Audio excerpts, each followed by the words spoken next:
В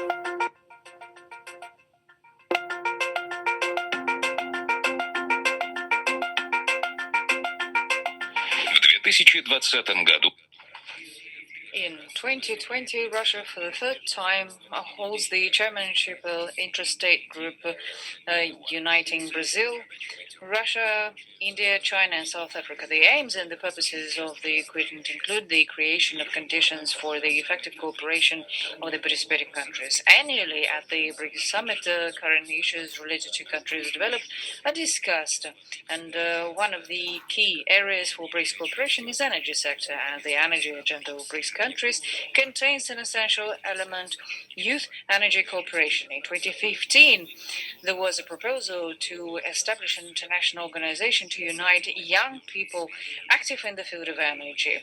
This is how the BRICS Youth Energy Agency was born, the engine of the youth energy cooperation in the quintet.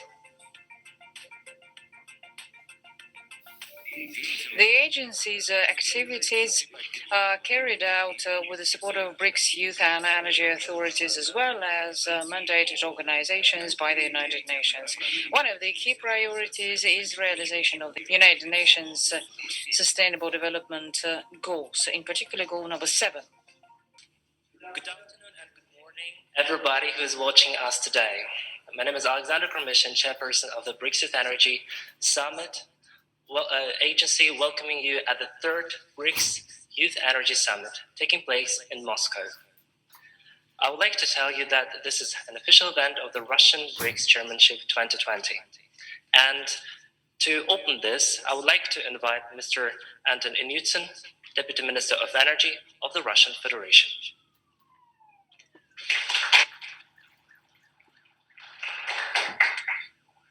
Dear colleagues, I'm very glad to see you. Welcome to the BRICS Youth Energy Summit, which is being held for the third time in Moscow. The summit traditionally gathers representatives of energy and youth ministers, state agencies, leading experts, and of course, young, proactive people involved in energy cooperation. Now, I would like to welcome Deputy Head of the Federal Agency for Youth Affairs of Russia, Mr. Andrei Platonov.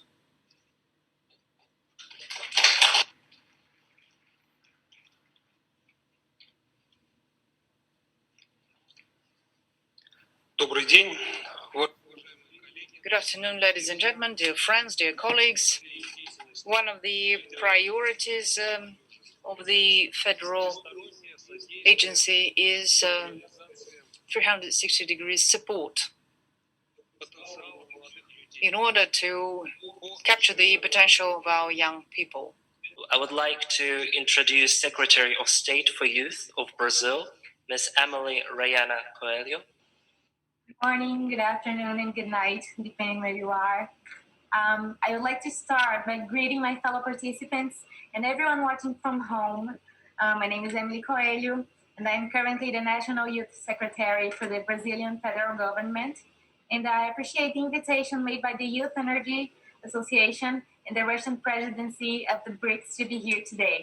I salute this important initiative, and I am certain that today's event will bear important fruits. Each BRICS country is made of people of true fighters.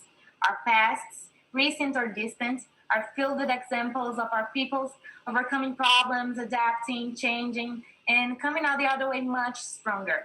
Today, amidst the deadliest pandemic in the last 100 years, a reality that changes overnight with the broad steps technology is taking and the severe paradigm shift in what regards to where we get our energy and how we use it, I have no doubt we are living history. I am Igor Goulart. I'm a diplomat currently based in Brasilia and working in the fields of mining and energy. And Brazil is expected to become one of the top 5 oil and gas producers by 2040.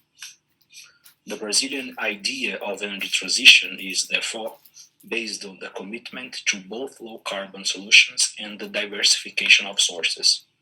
Following this path, the common goal of reducing greenhouse gas emissions and building smart and sustainable cities can be accomplished. I would like to give a word to Chief Director, Programs and Project Management of the Department of Mineral Resources and Energy of the Government of the Republic of South Africa, Ms. Elizabeth Marabwa.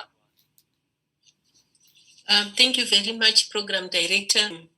The BRICS Youth Energy Agency is breaking that barrier for young people to participate in shaping the energy for today and for the tomorrow.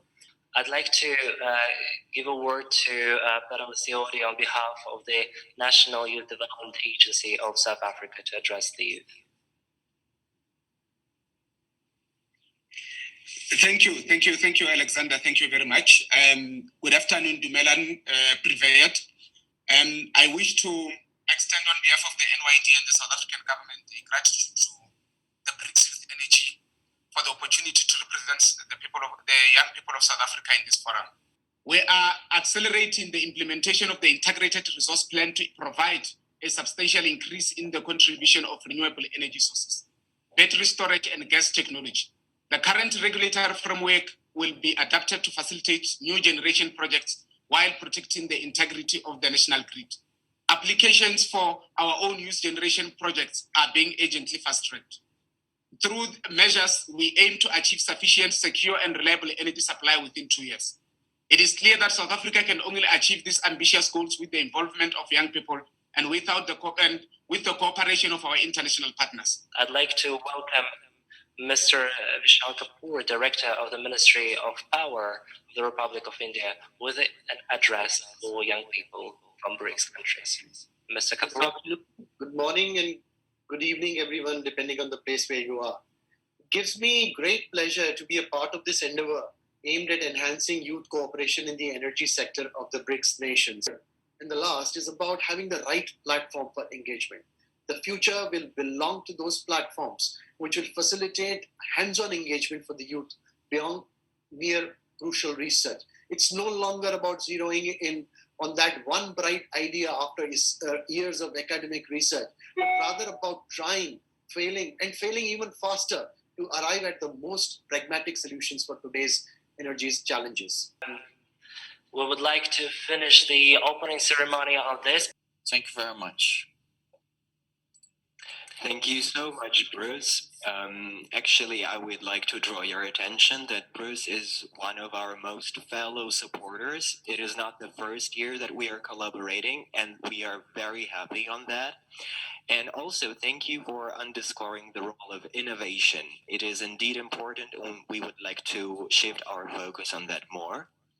And now, I would like to give the floor to Ms. Natalie Chung, the co-founder of VR Hong Kong, energy researcher at University of Oxford. Natalie, please, you have the floor.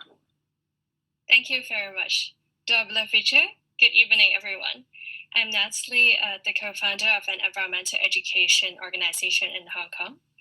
I would first like to take this opportunity to thank the organizers, BRICS YEA, SDG 7 Youth Constituency, UNMGCY, and the speakers for this wonderful BRICS Youth Energy Summit 2020. I've learned so much from the distinguished speakers, fellow youth practitioners, and participants based on their contributions in the seminars and workshops. I'm delighted to be part of the final campaign document on best practices and sustainable ideas bank. This level of youth engagement in the energy sector is especially important to generate discussions and innovative ideas when faced with the imminent climate crisis. The IPCC special report states that to limit warming to 1.5 degrees Celsius, deeper reductions in transport and buildings are required. Technical measures include energy efficiency options. For the building sectors, it means involving reducing electricity share of energy demand, while for transport, it entails increasing the share of low-emission final energy and electrification of public transport. BRICS countries are leading in the progress of energy efficiency. From an IEA report published in 2018, China was ranked the first as a global leader for energy efficiency, which has stringent appliance and equipment standards, as well as mandatory industry policies. Energy efficiency can deliver all objectives of energy policy with large potential gains and profits. As rapidly expanding economies, efficiency enhancements in BRICS countries is crucial in decarbonizing the energy and building sectors. And we should be adopting more behavioral economics approach, such as smart metering and green nudges. These can all be further developed with research and development. Energy is a populated social-technical system. We must keep in mind that interactions between people in the system, as well as the social-economic implications of net zero transitions. I would encourage everyone here to start looking beyond energy efficiency, as it can be an inadequate concept to cope with rising energy demands for energy services that may damage the environment. Energy sufficiency, instead, distinguishes between wants and needs. As our economies continue to grow and living standards increase, it is essential to identify the boundaries on energy services and keep global consumption within environmental limits and our planetary boundaries, while allowing energy demand in non-OECD countries to grow to meet the basic fundamental social needs in meeting the SDGs for no poverty and zero hunger. To me, climate action should be a collaborative and iterative process across different nationalities, ages, and backgrounds.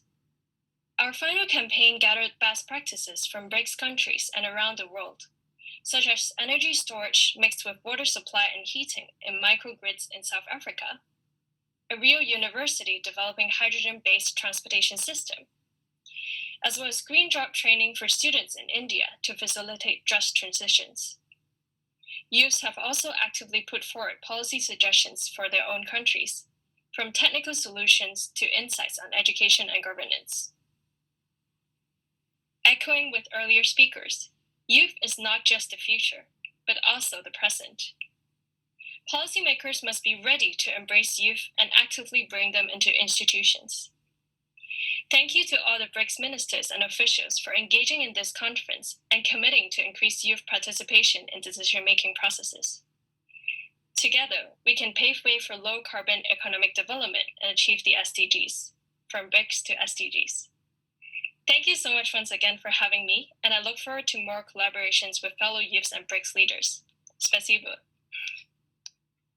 Thank you very much, Natalie. It's a very inspiring intervention, and we'd like to confirm our hope and will to expand our cooperation with you and to build on more exciting projects in the future.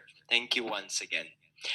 So right now we have listened to the speeches and addresses of our fellow youth practitioners who have presented the results of From BRICS with SDG campaign. And it's time we switched to the next section of our session, which is a section dedicated to the interaction with our guest speakers.